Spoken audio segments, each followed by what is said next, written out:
Le cardinal Barbarin de nouveau face à la justice à Lyon pour son procès en appel.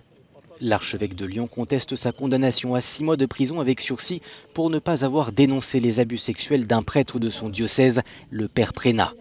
Ce dernier est accusé de s'être livré à des agressions sexuelles sur de jeunes scouts dans les années 80 et 90.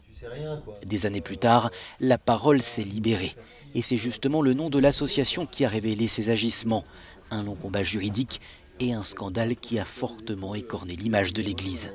Tout ça interroge sur la cohérence en fait du système et de la réflexion. Ça met bien en évidence les innombrables réformes que l'Église doit faire pour se réadapter en fait, pour être en cohérence avec la société.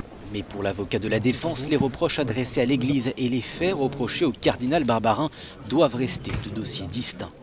Ne confondons pas peut-être ce qu'on a fait depuis longtemps, la personne du cardinal avec non pas seulement l'Église de France, mais l'Église du monde. Voilà, nous ne sommes pas l'Irlande, nous ne sommes pas l'Australie, nous ne sommes pas les États-Unis. Voilà, il n'est pas tout cela. Quand le cardinal a-t-il eu vent des faits? C'est la question au cœur du dossier. En 2010, en plein scandale de pédophilie en Irlande, le cardinal Barbarin explique avoir convoqué le prêtre pour avoir le cœur net sur ces rumeurs.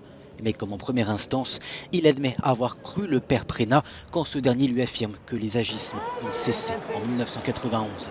C'est en 2014, en rencontrant l'une des victimes, que l'archevêque dit avoir eu la confirmation directe de ces abus. Mais un prêtre sous couvert d'anonymat affirme dans la presse française ce mercredi l'avoir informé dès 2002. Enfin se pose la question de l'avenir du prélat des Gaules. Suite à sa condamnation, le pape avait refusé sa démission. Mais face à la politique de tolérance zéro affichée par l'Église, il est possible que le cardinal de 69 ans soit doucement poussé vers la retraite. Reste à savoir si la fin d'une carrière sonne pour autant la fin d'une époque de pratique et de dissimulation.